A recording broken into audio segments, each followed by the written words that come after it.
وعلى آله وأصحابه أجمعين. أما بعد فأعوذ بالله من الشيطان الرجيم. بسم الله الرحمن الرحيم. فإذا جاءت الصاخة، جس وقت کانوں کا بہرا کر دینے والا شور برپا ہوگا. فإذا جاءت الصاخة، جس وقت کانوں کا بہرا کر دینے والا شور برپا ہوگا. وأمه يوم يفر المرء من أخيه وأمه وأبيه، اور جس روز ایسا آدمی جس کا اوپر پہلے ذکر ہوا اپنے بھائی سے، اپنی ماں سے، اپنے باپ سے، اپنی بیوی سے اور اپنی اولاد سے بھاگے گا. یوم یفر المرء من أخيه وأمه وأبيه وصاحبته وبنيه، جس وقت کانوں کا بہرا کر دینے والا شور برپا ہوگا. جس روز اپنے بھائی سے، اپنی ماں سے، اپنے باپ سے، اپنی بیوی سے اور اپنی اولاد سے بھاگے گا. لِكُلِّ امْرِئٍ مِّنْهُمْ يَوْمَئِذٍ شَأْنٌ يُغْنِيهِ، کسی کو کسی سے ہمدردی نہ ہوگی، ہر شخص کو اپنا ہی ایک مشغلہ ہوگا جس کی وجہ سے وہ دوسری طرف متوجہ نہ ہو پائے گا. وجوہ یومئذ مسفرہ، وجوہ یومئذ مسفرہ، آگے ایمان والے وہ ان کا مجموعہ ہے کہ بہت سے چہرے اس روز ایمان کی وجہ سے روشن ہوں گے. ضاحکۃ مستبشرہ، مسرت سے، خوشی سے، خندہ شاداب ہوں گے. ووجوہ یومئذ علیہا غبرہ، اس روز بہت سے چہرے کفر کی وجہ سے ظلمت ہوگی. ترہقها قترہ، اور ان پر غم کی کدورت چھائی ہوئی ہوگی. اولئک هم الکفرۃ الفجرہ، یہی لوگ کافر فاجر ہیں. اللہ تعالیٰ کی نعمتوں کا تذکرہ ذکر آیا کہ کس طرح اللہ رب العزت غلہ، انگور، ترکاری، زیتون، کھجور، گنجان، باغ، میوے اور یہ ساری نعمتیں اللہ تعالیٰ تمہیں مہیا فرماتے ہیں جس سے تم فائدہ اٹھاتے ہو، لیکن لوگ ناشکری کرتے. اور ناشکری اور احسان فراموشی کی سب سے بڑی شکل کفر ہے اور شرک ہے. کافر آدمی ہمیشہ ناشکرا ہوتا ہے، وہ شکر گزار نہیں ہو سکتا، اس لیے کہ وہ محسن حقیقی کی ناشکری کر رہا. مشرک آدمی شکر گزار نہیں ہوتا، ناشکری کرتا. کافر اور مشرک ظالم ہوتا ہے، عادل نہیں ہوتا، اس لیے کہ وہ اللہ کے حق میں ظلم کرتا. تو ایسے احسان فراموشوں کا کیا حال ہوگا اور ناشکری کرنے والوں کی کیا صورت حال بنے گی. تو فرما ایک دن آنے والا ہے جس دن ایک سخت شور ہوگا، اور ایسا شور جو کانوں کو بہرا کر دے. قیامت کے دن آواز ہوگی، اور ایسی زور کی آواز ہوگی کہ یوں لگے گا کلیجہ پھٹنے کو ہے، اور کان یوں لگا جیسے بہرے ہو گئے.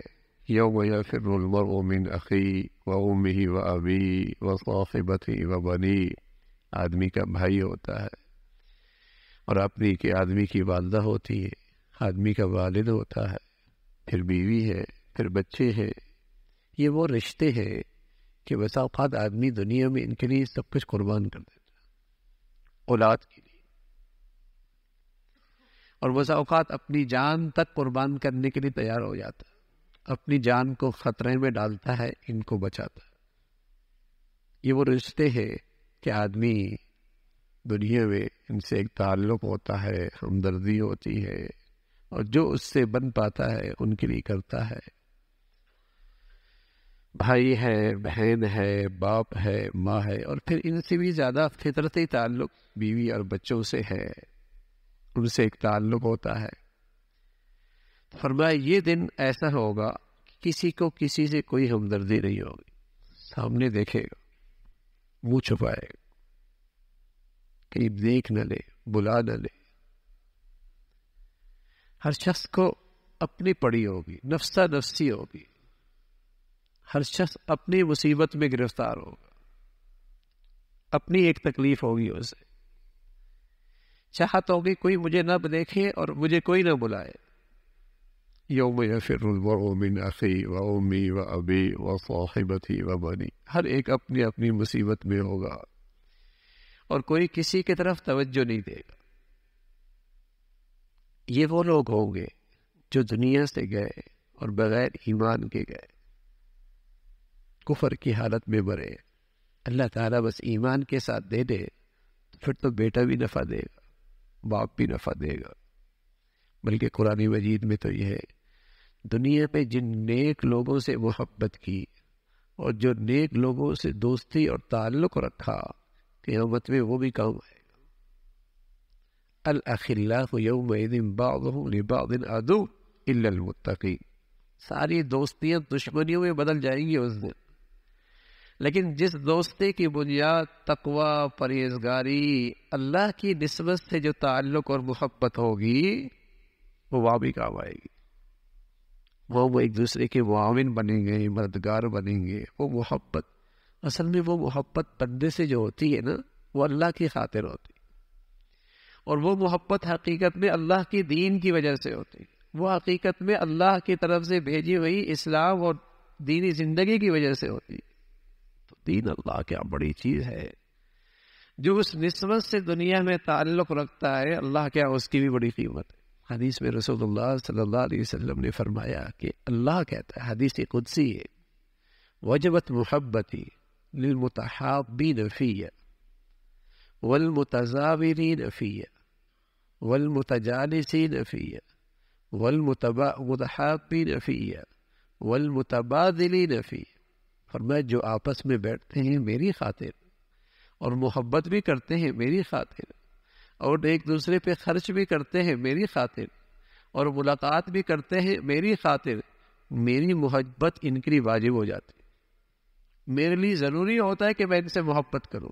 وجبت محبتی، میری محبت ان کے لیے واجب ہو جاتی۔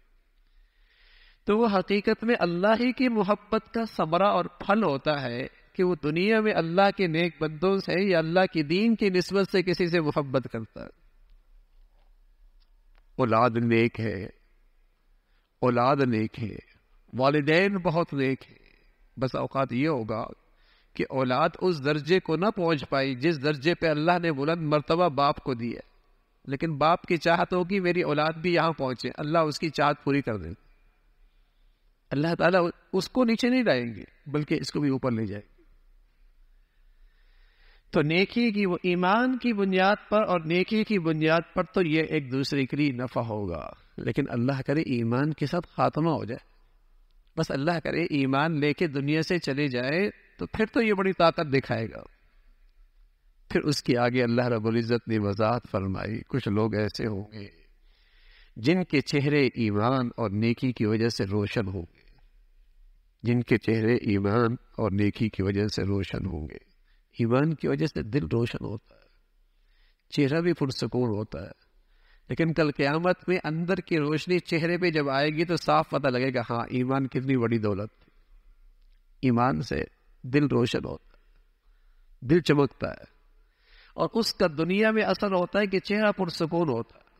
موت کے وقت بھی بڑا چہرہ پرسکون ہوتا ہے، لیکن اس کی پوری شکل مرنے کے بعد جب اللہ کے دربار میں اور چہرہ چمکتا ہوا آئے گا، وہ ایمان کا نور چہرے پہ نظر آئے گا، اس کا ثمرہ چہرے پہ نظر آئے گا، اور چہرہ چمکتا ہوا ہوگا اور خوش ہوں گے، اور ان کے چہروں پہ خوشی کے آثار ہوں گے۔ یہ تو ایمان والوں کا حال ہوگا۔ اور کچھ لوگ ایسے بھی ہوں گے جن کے چہرے پر ظلمت ہوگی، سیاہی چھائی ہوئی ہوگی، اور ان کے چہروں پہ غم ہوگا اور دکھ کے جسے کہیں گے آثار ہوں گے۔ فرمایا یہ وہ لوگ ہوں گے جو کفر اور فسق کی حالت میں اور کفر اور اللہ کی نافرمانی کی حالت میں مرے۔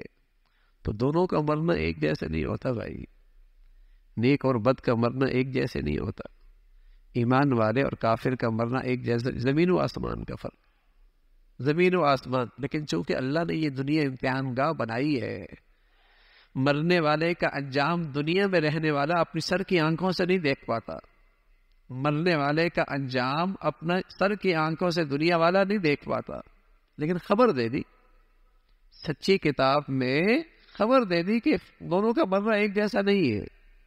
افنجعل المسلمین کالمجرمین ما لکم کیف تحکمون، فرما بردار اور نافرمان کے ساتھ ہم ایک جیسا سلوک کریں گے؟ نا ایسا نہیں ہے.